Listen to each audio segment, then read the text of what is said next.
Well, hi, I'm Ruth Yunker, and I'm a writer and an author. I've written two books about being in Paris on my own.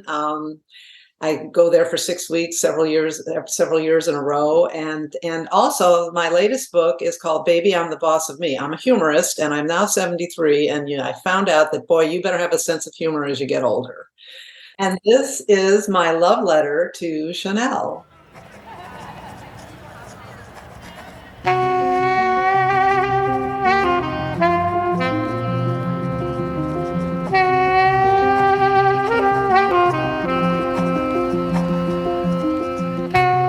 Welcome to Branding Love Letters, exploring the emotions brands evoke and the journeys they take us on. I'm Sam Thorogood, a graphic designer and your host. In each episode, I invite a guest to pick their favourite brand and unpack why it means so much to them. This podcast is a celebration of the branding that informs, impacts, and inspires us. So, without further ado,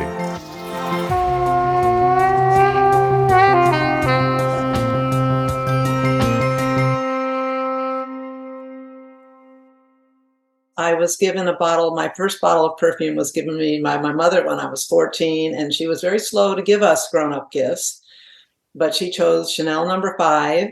I was 14. We were living in Brussels, Belgium at the time, and Chanel has been emblazoned on my brain ever since. yeah, you talk about your mother, and she had this kind of wonderfully casual elegance. Tell me more about her and kind of what your memories are of her going back. Well, my mother is Southern, and in the United States, the Southern, well, we're all such a mishmash, but Southerners are a breed apart. They're considered much more polite and, old-fashioned and white gloves. And we're Catholic. I was raised Catholic. I don't practice anything right now. I'm kind of a spiritual thing. But, mass every Sunday, the hats, the just doing it the right way. But I was born in New England, and my father was a very successful corporate exec, and we moved a lot. And my Southern mother, and my father was Southern, managed to somehow give her East Coast, West Coast, European children. All of us kind of have that innate politeness. It's one of the first things people say about us. Now, at home, we're argumentative and loud and obnoxious, especially when we were younger. But my mother she just, as well as being strong and pulled together about it all, she just kind of kept this Southern thing going. I think she probably didn't know anything about Gabrielle Chanel herself when she got me the perfume, because that was back like in 1960, whenever, 63. And but she picked that because it's a classic scent. And even then it was a classic scent. And that's how it got, that opened my eyes to, well, perfume growing up, the Chanel product, the Chanel design. But my mother was always casually elegant. Like I said, she wore a hat flying for years. Used to get dressed up to go flying. Remember those days? Oh, no, you wouldn't remember those days. Now it's a really nice jogging suit. Yeah, a onesie. Wow. Okay. So, and tell me more about that experience of receiving that bottle of Chanel number 5. What did it feel like in your hand? Why was it so exciting? Well, it was exciting, not so much that what it felt like in my hand, I have to admit. It was exciting because I was the oldest daughter. I have an older brother, and then there's 3 younger sisters and a younger brother. So I paved the way for my sisters all being allowed to shave their legs, wear stockings, all of that stuff. She was, wait until you're older. But when I got that bottle of perfume, that just made me love my mother so much, because I realized she was looking at me. Finally, she was sort of saying, all right, with her Southern accent, you can grow up a little bit now. And so that's what it meant to me. I actually don't even wear perfume anymore. I don't like the smell of it left over on my clothes and things like that. Once in a while, kind of an oil, but not often. But I have a bottle of Chanel number 5 always. Fascinating. So that was the initial encounter. What kind of kept you interested with this brand as you grew up? Well, as I've grown up, well, I just adore the fashion, the style. Her Gabrielle Chanel was, as everyone knows, way ahead of her time. I mean, she blew open the world for the way women dressed in the early 20th century, and brought up in the bathing suit. She brought the casual, the slacks, the short hair, the tan. I regret the tans I've gotten in the past, but what they do to your skin. But she was, alone. I mean, she always had a man sort of having to help her, but in that day and age, she was poor and an orphan basically, but she was a scrapper. She also happens to be a Leo, and I'm a Leo, and I'm always drawn to people who are Leos. And but I was just, she was gritty, and she kept going, and she was impressive in her day as she went along. And of course, both world wars she benefited from in ways that maybe weren't the best. But again, and I say, because I haven't had to deal with that kind of situation where I'm all alone and this is the only way I can survive, that I understand. Other people could get out, take their families and move out of the country, and she was alone. So,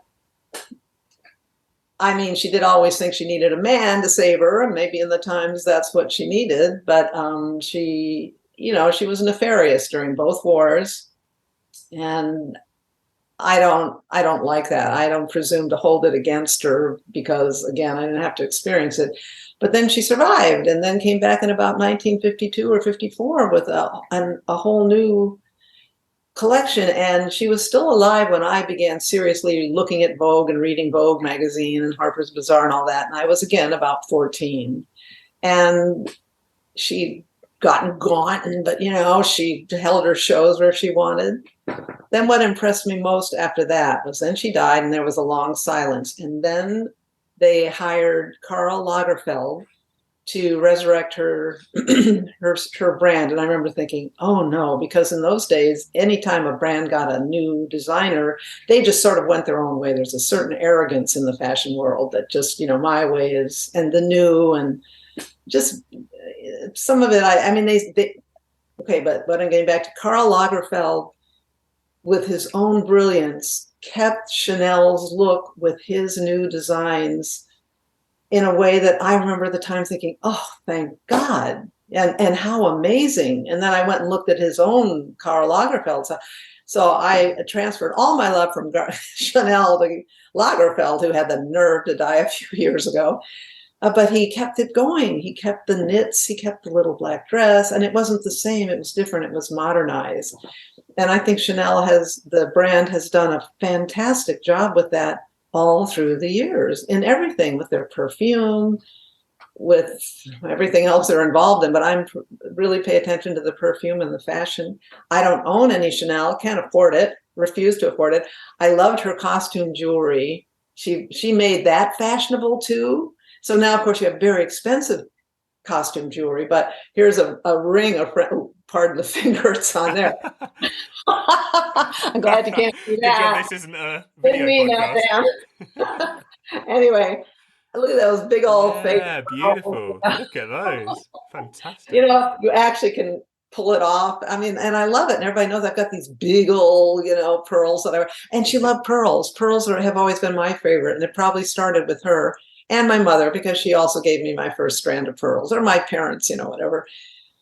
So it's just, it's a lovely style. And they show these, at their fashion shows, they show these, the models are so young and they come out wearing these things, they just own it. And every age of women can wear those styles. Maybe you want to lengthen the skirt a little. I don't know. It's up to you. But it just has made its way into, well, what are we now? So she was designing 100 years ago, and the brand is still beautifully current. Very cool. They did a few years ago have Brad Pitt do their first perfume, a male, with one of the perfumes. It was so bad. And I, unfortunately, I'm a Brad Pitt fan, you give me but it wasn't, I don't know how well it did, but that didn't exactly, but they tried it, I mean, and there's something, they've kept the elegance and yet the flair for the modern, with respecting what she started, And I feel that part of that is somehow from wherever she is, she's saying, yeah, you do it. Okay, I like that one. No, the Brad Pitt, no, get a different, maybe Gregory Peck would have been better. Yes. And I know that you're a Francophile, aren't you? You've spent some time in France, and I wonder whether does Chanel in some way kind of represent France to you, and is that linked in your story, do you think? No. The only reason I went to France in the first place, when I was back here in the States, and it was a period of my life I suddenly cracked up and thought, I've got to get out of town. I'm going to go for a year. I want to go back to Europe because I lived in Europe for 3 years when I was a teenager and then barely got back. I didn't want to. I was so over traveling and traveled all my life and moved a lot and so on. But at this point, I wanted to go over to Europe for 6 weeks and I wanted to go someplace exotic. Morocco or I don't know where, but certainly not France. First time I went to Paris, I was 12. I was not impressed. I was living in Brussels, upset about it. I wanted to be a teenager back in the States, not in Brussels, Belgium. At the end of that time, I will be forever grateful because living in Europe as a young American was the best thing that ever happened to me. It's best all of us in our family say that it just gave us an awareness of the world. Because the United States is a huge country. You never have to leave it, and you're in whole different places. So but I ended up saying, look, you're going to be there for 6 weeks. I'm staying in an apartment. I'm going to need to go to the grocery store, the dry cleaner. It would be good to go to a place where you have a smattering of the language. And I had learned French in Belgium with a Belgian accent. Apparently, according to the Parisians, I speak it with a Belgian accent. And I'm thinking, well, I'm speaking it, aren't I? So I said, all right, go to Paris. I was almost embarrassed that I was going to Paris. But I went to Paris, because it's such a cliche. And I went to Paris. And by the end of that 6 weeks, I thought, okay, I see what people like about this place. Even the challenge of it. My second book is titled Paris, I've Grown Accustomed to Your Ways, which is a play on the, My Fair Lady song, I've Grown Accustomed to Your Face. Doing things the Parisian way, making a Parisian actually smile at you, or laugh at your joke in your broken Belgian accented French, And once I got over that, having lived so many places in my life, I always am adapting to where I've almost got a PTSD about going into a room and immediately assessing it, because even as a kid, being the new kid in the school all the time. So that's why I went to France. It had nothing to do with Chanel, I have to admit.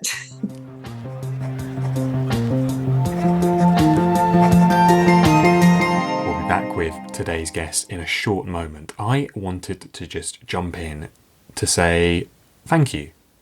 Thank you for listening, for choosing to listen to this podcast above all of the other ones that you could be listening to right now. And also wanted to say that the podcast is released on the 14th of every month. There's a new episode that goes out on the 14th of the month. And normally it's just one episode, but this month there is more than one episode, so do check out what else has been released today. If you're enjoying this one, listen to the others, and do share the podcast with friends, with family, with colleagues, with cats and dogs and people in the street that you wander past. Just spread the word about branding love letters. Okay, let's get back to the conversation.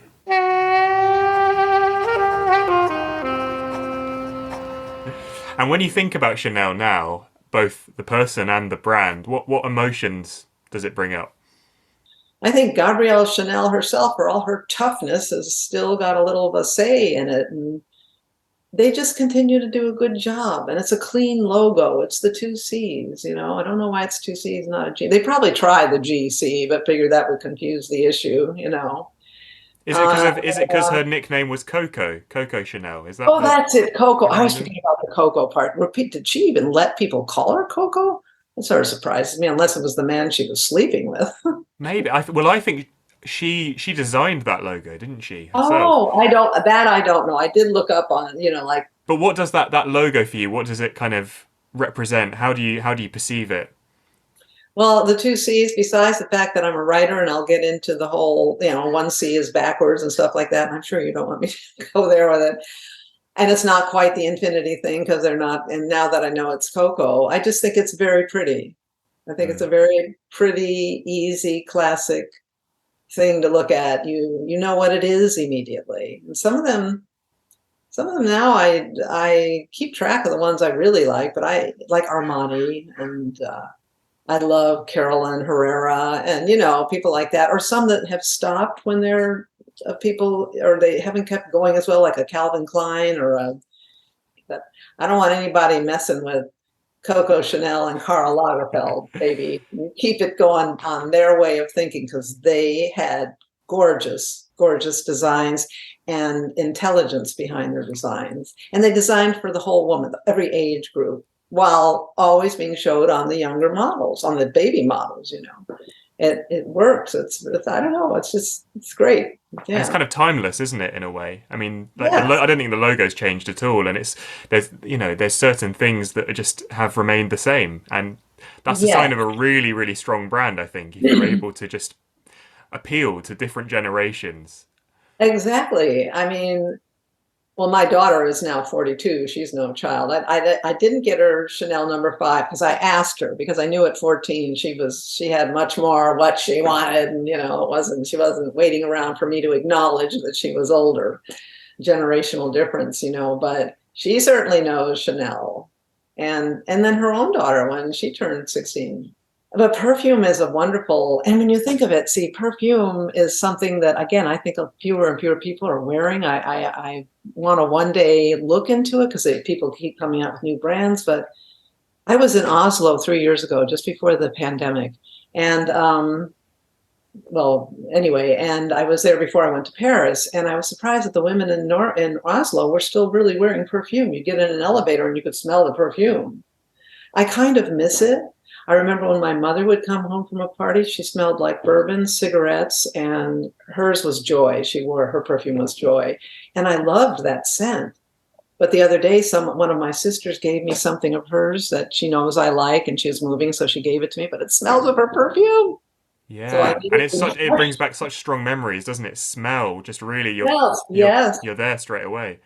Yes, like when my mother used to travel, and my daughter said she did the same thing when I used to travel. I'd go bury my face in her bathrobe in her bathroom until she got home, or your dog or your cat. If I find a hair of my grand dog, whom I adore but doesn't live here, on my yoga mat when I open it up, because he does yoga with me when I'm visiting up in Oregon. So Coco Chanel. I think now that I'm thinking, I think the Chanel thing, maybe I love it so much because it brings up memories of my mother. Mm. So that's what she chose to give me. She grew up fairly poor in Louisville, Kentucky. My father was the well-to-do one. She was the poor one. They had to get married in 1943. Oh my God, my father's mother had a fit, but they did it. And then he went off to World War II. I mean, when you think about it, in those days, and they survived to become world travelers, raised 6 kids, and she took it on and gave her oldest daughter Chanel number 5 for her first perfume, which she'd probably never heard of when she was living on a farm in Louisville, Kentucky in 1930s. So yeah, maybe it's my mother. Maybe I should start crying. No, I won't do that. Don't worry. I'm a mother too, so I can see my mother saying, "Ruth, for God's sake." She always said, "You say things to people that you don't even mean," when I'm trying to be funny, or not trying, succeeding at being funny. Absolutely. You talked about the Brad Pitt thing. Have there been any times when it's been quite hard to love the brand, when they've done something, they've put something out, and you just disagree with it? You think that was the wrong direction, that didn't quite land? I always feel personally affronted. And that's just me. And I'm sitting here in Los Angeles, California, going through, I've had get my subscription to Vogue magazine since I was 14. In fact, when we moved back from Europe, my father continued to subscribe to the European magazines that I'd left behind. So I've been an addict of the magazine part of it. And I'm so, in my own little sort of way, I feel like I know it all. And how could they, be so blind? Who are the 18 to 20-year-olds who are actually buying this, is what I'm thinking. And Chanel never does that. Even Brad Pitt, he was older when he did, and he did it with a little bit of like, in fact, he says, I just was game. You know, he had to say these kind of pointless, not understandable, supposedly poetic thing about either lost love or new love. You really can't tell, you know. So I wish they wouldn't do that. But it's like when, say, Instagram or Facebook changes its algorithm, and I at 73 am like, I'm in the hands of a 17-year-old to 25-year-old who's got that mindset of just poke these buttons and this will make it better. Here's 15 options when you only need one, you know, or I only want to choose one. I'm in a hurry. Don't give me, you know, but I, you know, try to stay abreast with it. Chanel never lets me down. How would you describe Chanel to someone if they'd never heard of the brand? And I imagine there's not many people who have never heard of it. But if there was someone who had never heard of Chanel, how would you describe the brand to them? I'd first start off with saying, I'd say, think stars and gold and pink, and think femininity, but think power. The woman who started this brand, I would be saying this earnestly, maybe to my 10-year-old niece, you know, was a strong woman who went right and wrong, made big mistakes, made big pluses, and somehow she put femininity, and I'm a huge feminist, so don't get me wrong there. I don't even bring up my country right now, but femininity can be so powerful, and Chanel always is that way. You're wearing a suit, and it may be pink, but it's a suit. It's got brass and chains on, or it's got trousers. She brought trousers into women's lives. She brought bathing suits into our lives where we could finally go into the water too, not just the men. So I think when I think of Chanel, I always go back to Gabrielle Chanel. And if anyone, I would say, and if you're curious, just read up on her. There's going to be parts where, no, she did not do the right thing, but she was a survivor, and she's a great example to women. Ruth, where can people connect with what you're doing and find out more about you? You can get all my 3 books. I have 3 books. Baby, I'm the Boss of Me is my latest, about aging with a sense of humor and power and curiosity, personal, you know. And by curious, I mean keeping yourself curious and open to who other people are, not what your own inner child is telling you, although that's very important too. And then the first 2 books are about traveling solo, and I traveled to Paris and I stayed for long lengths of time. And by now I have a huge social life there when I go, you know. So you can get my books on Amazon, and I really enjoy Instagram. I only post 3 or 4 times a week, not every day like you're supposed to.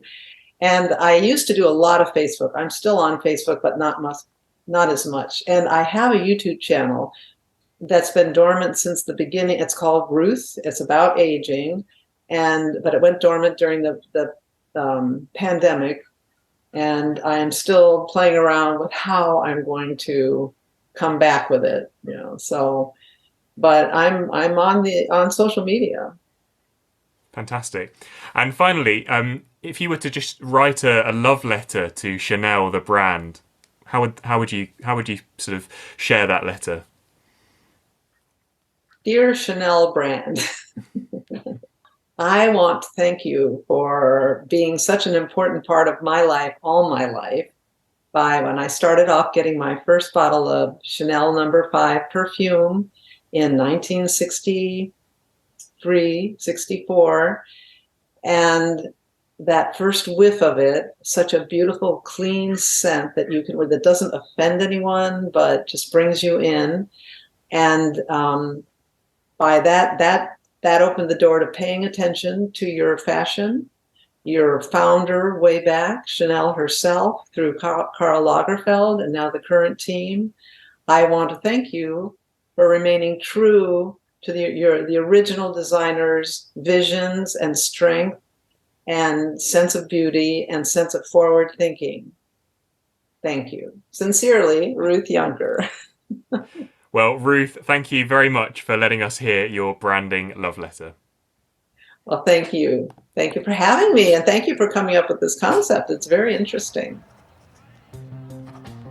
You've been listening to Branding Love Letters, and I've been Sam Thorogood. I'm on a mission. Equip pioneers like you to bring others onto your journey. Come and find out more at www.pilgrimage.design. Thanks for listening. Oh, and big thanks to Thomas Thorogood for the music. Take it away, Tommy boy.